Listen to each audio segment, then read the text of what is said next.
dude, so this is all we need? Just one, man. All right. We're going to heaven.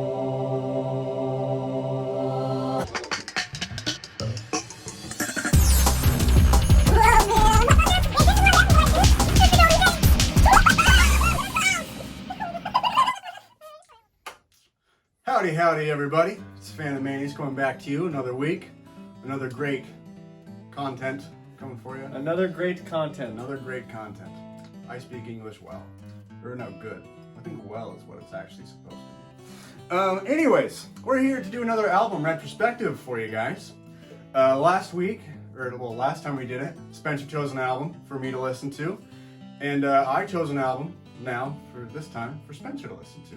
That's right. I am a huge Grateful Dead fan. If you haven't been able to tell by the Grateful Dead bandana that I've been wearing for weeks on end and the Grateful Dead shirt that I'm wearing, although I haven't had a haircut in about 3 months and I've just given up at doing my hair, so hence the bandana. Especially today.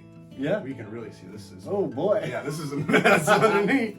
So, I chose to do the album Go to Heaven. It was one of 2 albums of the Grateful Dead that I haven't really listened to.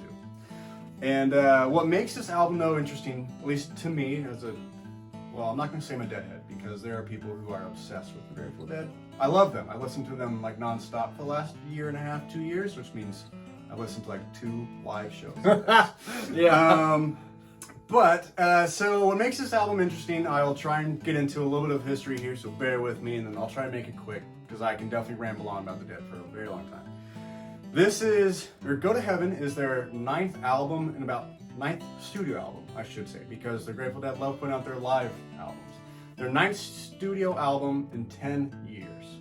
And so kind of the 3 things that really make this album interesting to me as a Grateful Dead fan. One, just kind of the new members and some members of the band left. So they had a married couple, who were Donna and Keith. And Keith was a keyboardist, Donna was a backup singer, and they left for this album. And so, they left the band, really. They brought in Brent Midland to play keyboards and backup sing, and I love him. He is my absolute favorite Grateful Dead pianist, keyboardist. I love his singing, I love the energy that he has up on stage. Nice. And so I just, without a doubt, I'm a huge Brad fan. I love that guy. Rip. And then so 2, which is also interesting about this album, most albums of the Grateful Dead are written by Jerry Garcia and their lyricist Robert Hunter. This album is a little bit different. There's, I believe, only 2 songs on this album written by them. Yeah, I read that. Yeah, and so they have 2 songs by Brent Midland, who was in like kind of a more Western rock band before he came in. The way that he was introduced to the band was by playing in Bob Weir's, their rhythm guitarist, singer, who has his own solo band. He was the pianist in that one. And so he came in through that. Bob Weir has 2 songs, I think on here, I think it's 2, that he brings into the mix.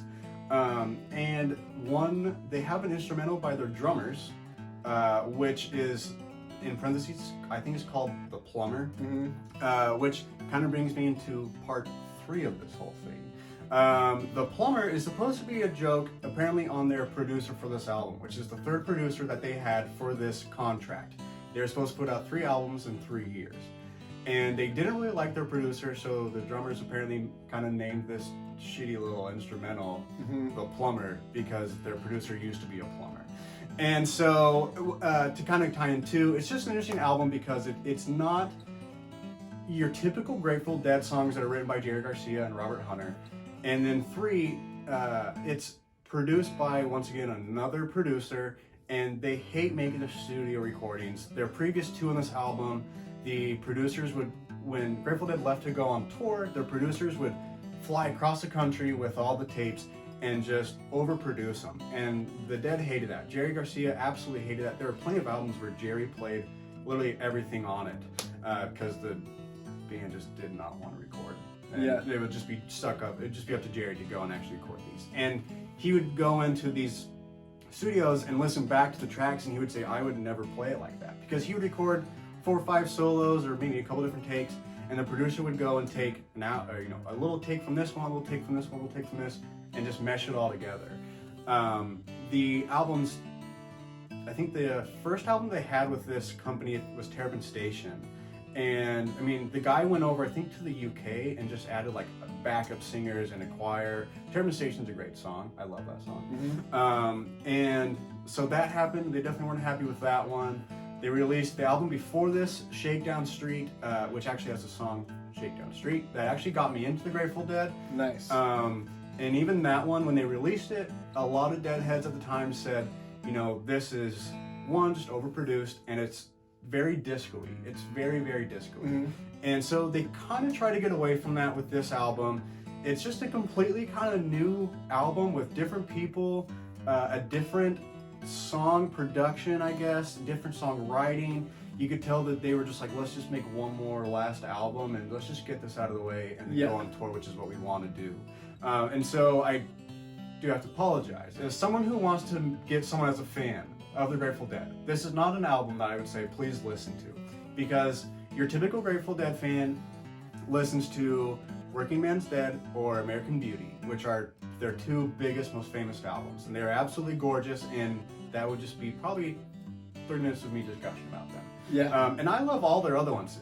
You know, you can look at Mars Hotel, In the Dark, what's Blues for Allah, and I mean, they all have fantastic songs, and I can go on and on about them.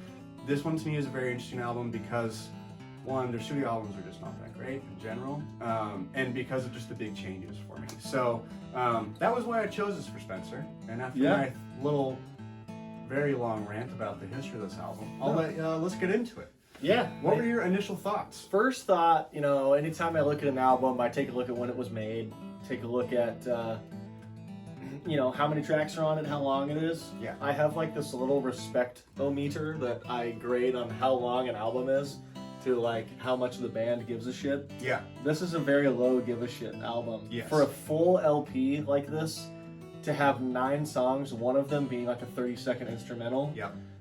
So really 8 songs that are that come in at under 40 minutes shows me that even without, because I did Wikipedia some of the background of the Grateful Dead. Yeah. But even without that, I could see that this was kind of an in-between album. They didn't really care about, they didn't need this album. No. And so, and it showed. Yeah. In just the track listings and length. The other first impression I had is, you know, with me, you know, only having heard maybe the top of the Grateful Dead, having a lot of respect for Jerry Garcia and for the band's live abilities. Yeah. I think every musician does. Yeah. I was a little bit disappointed, actually a lot of it disappointed with the album cover. Dude, the album cover art is the absolute worst. These guys are kind of known for having this incredible sense of artistic style with their cover choices, very different arrays of art all throughout their discography, and so this was like the most like basic looking cover. It looks like a gas station Bee Gees album. It does. Cover. You're like, and part of it, I think, you know, like you said, you look at the time for these albums. I think that they were trying to kind of maybe match with the times of what was going on. Yeah. Because when I saw it too, I was like, this is the album that we're doing. If it sounds just as bad as this album cover looks, this is gonna be a great album to talk about. Yeah. So yeah, no, the album cover alone, and it's kind of funny because the Dead too have said this album, the album cover was at a time when album cover art was a big selling point to most fans. Yeah. And they kind of say that one of the reasons they don't think this sold well was because of that. I think this might be their worst selling album that they have. If not, it's like their second lowest worst. Their second worst. But yeah, no, I don't even think it's mentioned on their Wikipedia page. Like when you talk about when they get into their like history, I don't think they mention this at all. They just they go Shakedown Street, which obviously is an album that I really like, and then they skip ahead to their very next album, which was 7 years after this, and that's when they start talking about it because people just don't really care about this album. Yeah. Well, sorry, go ahead. Oh, I was just gonna say, in that 7-year stretch, they actually tried to release one more album, and it fell apart. And then I believe in that same time stretch, Jerry Garcia had his diabetic coma that he fell into. Yeah. And so it's kind of fun because that album of their return in 1987, is amazing, and it's kind of this whole like rebirth of the Grateful Dead. Jerry has this second wind, and this album is just completely like no one gives a shit. Yeah. Like even the Grateful Dead kind of like, Yeah. So That's what it sounded like. Yeah, basically they just needed to desperately put this out to get the record company out of their hair so they could go 2 or more. yeah, And I was looking through a bunch of their live albums because that's kind of what they're known for. yeah. They don't play many of these songs Mm-mm. on their live albums. I mean, they do a lot of awesome covers and they do a lot of their own stuff too, but I only could find of the next several live albums after this, Yeah, they only played one of the tracks on this once Yeah. on any of those albums, and it wasn't even like the single off this album. And I think probably one of the better songs is that Alabama Shakedown or whatever it is. yeah. Alabama Getaway. And it wasn't even, or yeah, what is it called? Alabama Getaway, I believe. Oh yeah, you said Shakedown, and that was in my head. And it wasn't even that song. Yeah. So to me, I'm just kind of like, wow, even the single from this, they would just like never play again. Well, and it's interesting because one of my favorite songs off this album that they play live is Althea. Yes, that's the one that they And- play. Yeah, and it's funny because the Dead love that song. It's kind of the one where, you know, Grateful Dead are notorious for recording when they go to shows. And they're like Pokemon trading cards. They'll like trade their little cassette tapes of what they have. And my favorite version of Althea is John Mayer playing it, actually. The Dead and Company. It's the 2018 at Boulder, Colorado. It's Nice. like 6:45 in, and he's just shredding that song a whole new asshole. It's really fun. Nice. And you listen to the studio recording, and it is the most lame version of it. The Yeah. guitar tone for Jerry, a guy known for his tone, for guitarists who are trying to replicate it all the time, for the guy who can shred the song to pieces, who knows the ins and outs. I mean, the musical technicality of the Grateful Dead is amazing, and Jerry understands all of it. And then he comes out with this, and you're just like, this is the most underwhelming version of the song. Yeah. And it's kind of funny because one of my favorite songs by the Dead is Brown Eyed Women, Mhm. and I was looking up what album that's on, and they've never even recorded on a studio album. And some of their like favorite songs, or like some of my favorite songs, some of the songs they recorded or play live the most aren't even on albums, and then they just have albums of just some weird stuff on it. Yeah. I also so I thought it was really weird that was the song they chose to play live. Yeah. Because only having listened to this, I was like, why would that be the one that you would come back to? Yeah.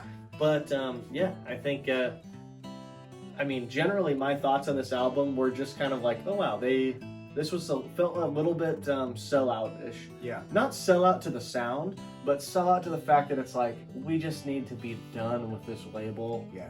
and then we can do what we want to do, Yeah. which is like have fun and make music together, and Yeah. yeah. Well, and you mentioned Alabama Getaway Yeah. as their single that they don't play at all. And it's interesting because Alabama Getaway is really kind of a true tone of just really what the Grateful Dead really are. They're just kind of a blues band. They will Dude, take yeah. just a bluesy song and then just pour acid all over it. Is Yeah. really what it is. And so they made this Chuck Berry Alabama Getaway and then never play it. And they end up playing Althea, which I obviously still love the song, but it's interesting because they never played it again. And it's like, this is what the Grateful Dead are. They're just kind of a blues band. Yes. I mean, you look at their earliest form, they had, their earliest keyboard was named Pigpen, and they were just a blues band. And they just got away from it. They tried to come back with it's the first song off the album, Yeah. and then never play it. I know. I think that was kind of the downfall of this album for me is it did feel very blues band, and nothing is necessarily bad about it per se, Yeah. but it's just nothing's like great. No. Like if I was at a bar and this band was playing, yes, it's the Grateful Dead, so the instrumentation is still good and the backup singing is good, but in a live setting, there'd be nothing that's done in this album that would make me say, man, like I've got to sign these guys. Yeah. I've got to get them to play this place. Or Yeah. like they're just like a serviceable blues act on this album. Yeah. And like while it's good, I wouldn't really listen to it again. Yeah. It was just like something you'd hear in the background at a bar. Yeah. This is, it's one of my least favorite albums for sure. Yeah. If not the least one or two.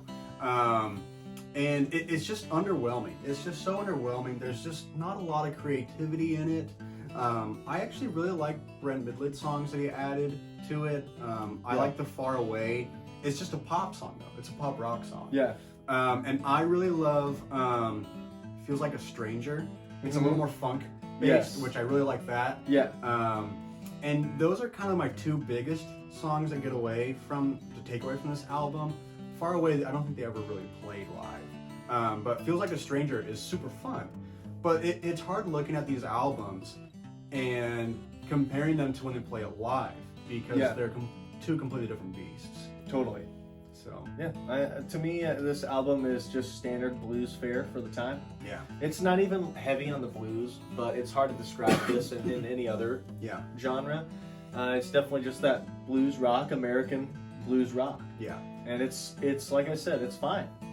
Well, and it's unfortunate because one of the things, especially you being a drummer, that I would hope to you for to kind of hear and listen and to hear your take on this is the fact that the Grateful Dead have two drummers, and their studio albums, every time they put one out, it just seems like the producer completely cuts one drummer out, and it just sounds like there's just one drummer.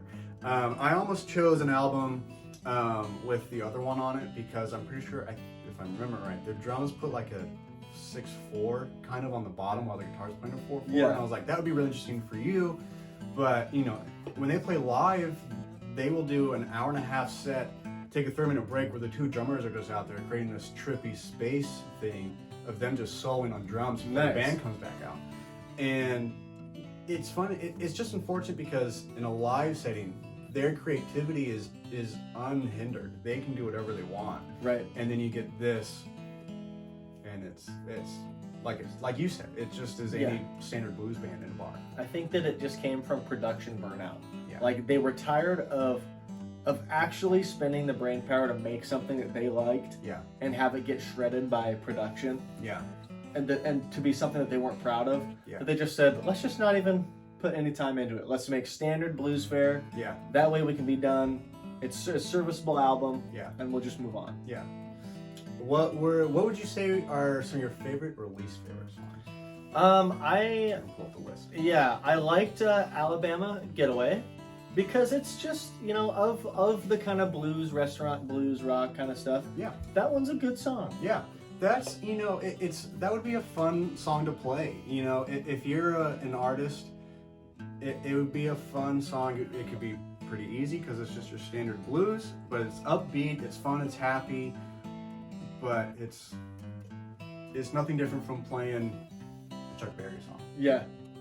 I do like there's a couple tracks in here that are a little bit longer. They're like 5 to 6 minutes long. Yeah. Where they can kind of get jamming a little bit.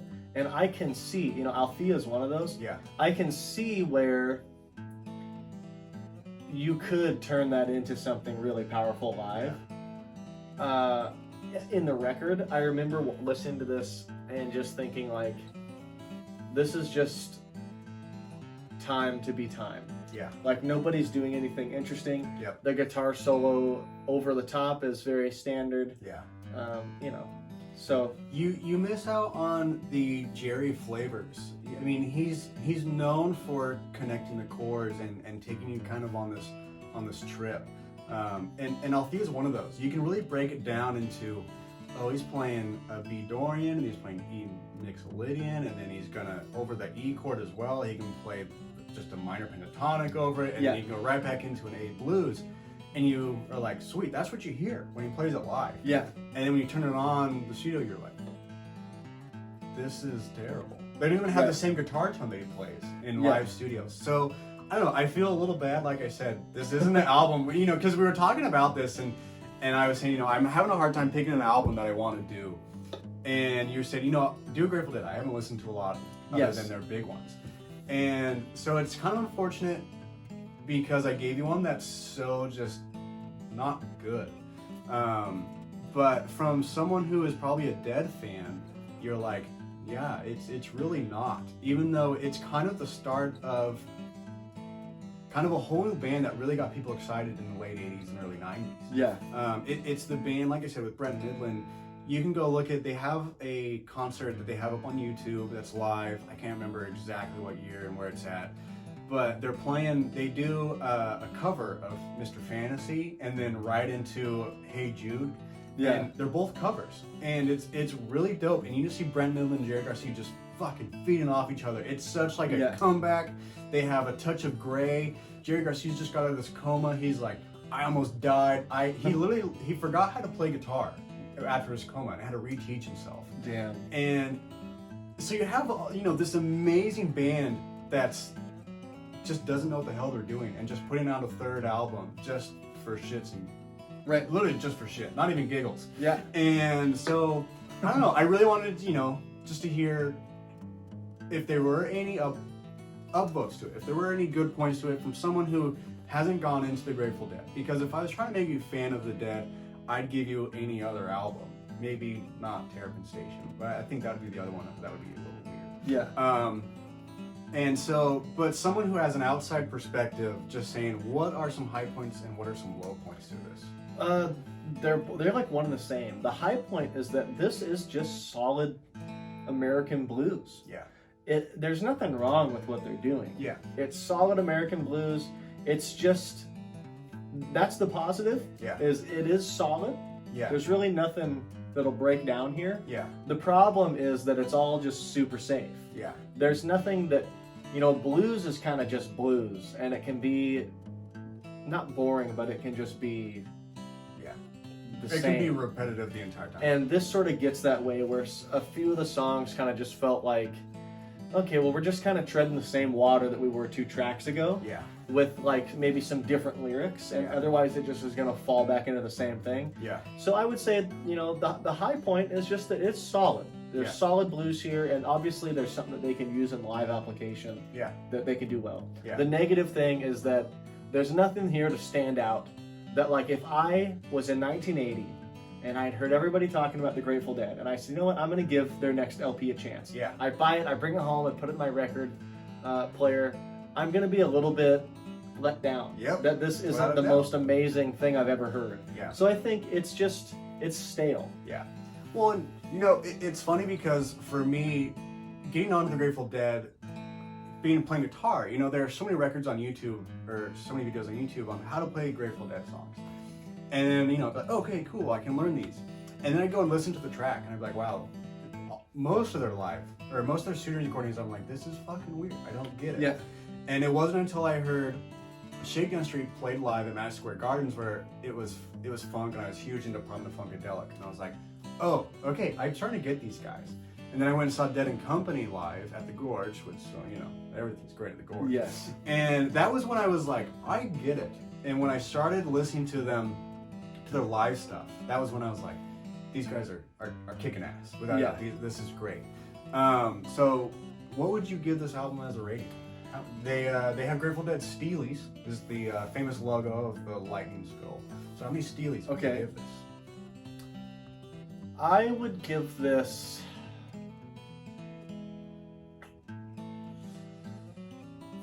5 out of 10 Steelies. That's what I was gonna do too. This album's fine. It's just nothing special. I think part of the reason is I have very high expectations for the Grateful Dead. Yeah. Because I respect them. I love Jerry. I own several Jerry Garcia ties. Yeah. Anytime I dress up, I'm wearing something Jerry Garcia. I love the band. I love the creativity. The live application is something that we strive to get towards as musicians. I just feel like this was a who cares kind of record by them. Yeah. And a lot of bands have those. Yeah. But yeah, I'd give this one 5 out of 10. Middle of the road.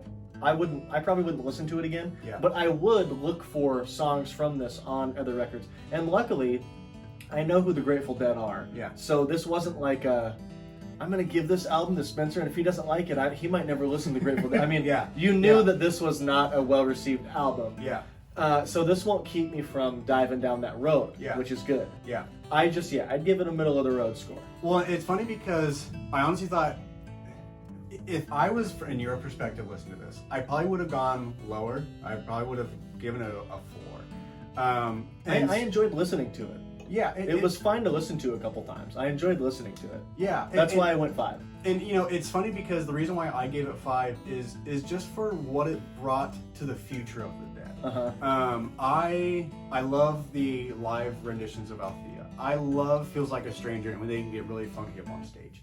I love what it brought to their live recordings, and I'm a big fan of the Dead and Company. A lot of Grateful Dead, that's a very divisive thing if they like John Mayer or not. I like John Mayer, so Yeah. I mean, and so it's funny. It was Althea that got John Mayer to want to play in Dead and Company. He specifically said that was a song that I heard, and I was like, I want to play with these guys, which is why I love, like I said, his 2018 Boulder, Colorado. Yeah. Althea just skips 6 minutes 45 seconds in, and you're gonna be like, this is a different song from this one. And so really, I give it a 5 for what it brought to the future of the Dead. With Brent coming on, with these songs that are gonna sound great live in the future, but it is a very underwhelming and discouraging album if you're a first time listening to it. Yeah. So yeah, no, I 5 out of 10 as well. What? Let me ask you this: if I was somebody who had never heard of Grateful Dead, what is a Grateful Dead album you would give like a first time listener to get them really interested? You know, so live or studio? I would say first off, live. It can be a little different. I love late 80s, early 90s Dead. It's when he's just so fucking good. Go and listen to like a 70s Grateful Dead playing Deal, and then go listen to a 90s Deal. And Jerry's guitar playing is completely different. In 70s, it's very blues based. 90s, it's very, I'm going to be very like melodic. And so, you know, when I was thinking about picking an album, I wanted to do something that you might say, I'm going to listen to a lot more of the Grateful Dead. Yeah. But to pick something like that, you have to pick, I think, a certain Dead album, because you as a drummer, I think later albums would probably pique your interest more. Nice. Whereas, you know, if you're looking for something that's very chill, very melodic, pretty poetic lyrics, Working Man's Dead, American Beauty is what captured every old Deadhead. That captured their heart and soul. Broke Down Palace is like one of my 2 top favorite songs of the Grateful Dead. Yeah. That American Beauty cover is amazing too, with like the crazy script on there and everything. Yeah, I mean that album really does. It's absolutely beautiful, and I love when they take them and transfer them from the acoustic recordings to an electric setting live. Yeah. But some of my favorite songs come off of their later albums. I think Blues from Allah, Mars Hotel, and In the Dark are some of my 3 favorite albums. They have some weird ones. They're fucking weird. They get in there, and I'm telling you, they get really weird. Yeah. But they have some of my favorite songs. I would say these are the albums to get into if you want to be a Grateful Dead fan, or if you just want to understand them. Yeah. Because this one is, like you said, a standard blues. Lazy creativity. There's none at all. No creativity. Right. They didn't really try on this one. Yeah. So no, I don't know. I thought it would be interesting to see, like I said, just what you thought from an outside perspective, and as a Deadhead who wasn't very impressed by this album. And that's fun. It sounds like we both were.